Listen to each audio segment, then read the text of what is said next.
What is good, you guys? Today I'm gonna show you tricks and tips when you're doing a real differential on a F-150. I think this applies from 97 to 2005. Not sure. Make sure you check that before you proceed with any of the instructions in this video. Alright, so there's some tips and tricks for the real differential. And one of the most important is how much silicone you're gonna add on this cover right here.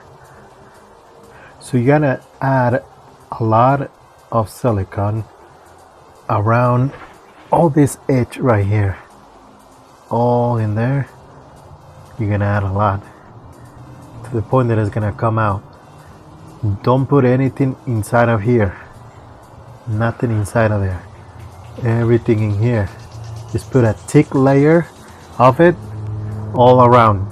Go around and then follow around. It's gonna be a little tricky and it's gonna be a little hard, but try to keep it up. Make sure you put it all around like that, thick. You want it thick, okay, in every corner. And then there's gonna be an edge in here. Make sure you put some of that too on the edge, just in the edge, not inside of here, just in the edge. All right, that's one tip right there. All right, so the next tip is gonna be when you placing it, just bolt it on a little bit by hand and leave it there for at least an hour before you completely torque all these bolts.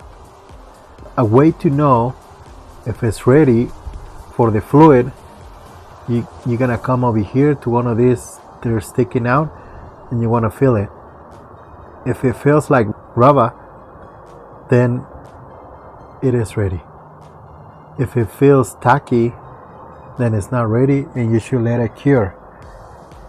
That brings me to my next point. The next point is gonna be to let it sit overnight. Let's say if you're doing it at 3 p.m., 4, I don't know, whatever time, make sure it sits for 24 hours before you add any fluids in it. It's very important, because if you don't let it cure, then you're gonna have a leak like I did. You guys see that?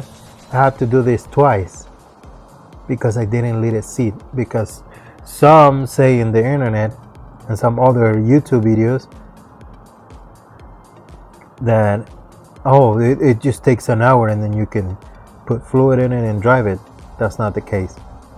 So if you don't want to do this job twice, make sure you leave it overnight.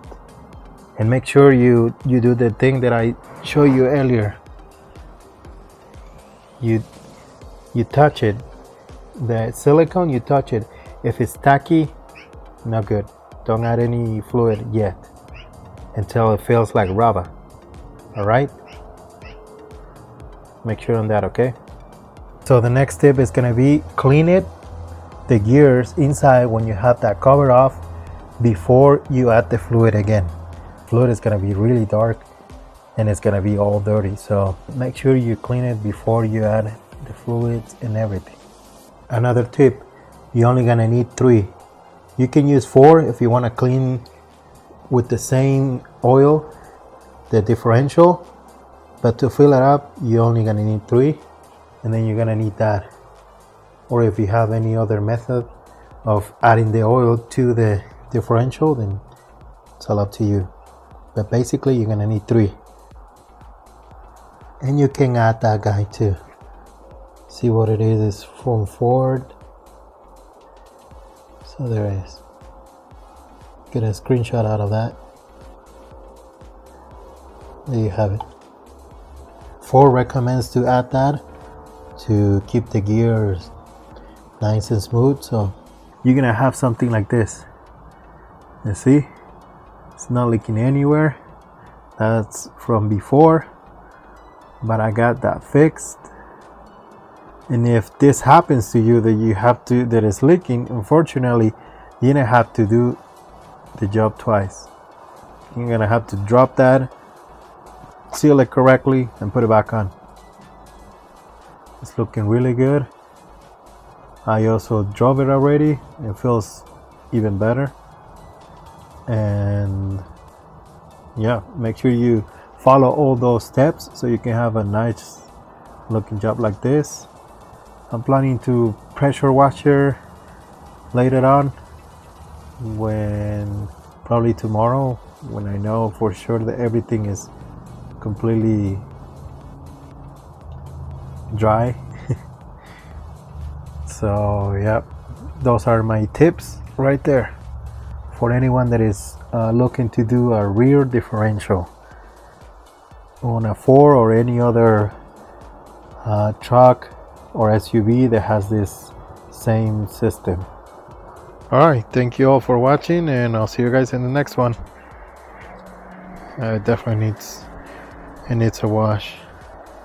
Peace out, guys.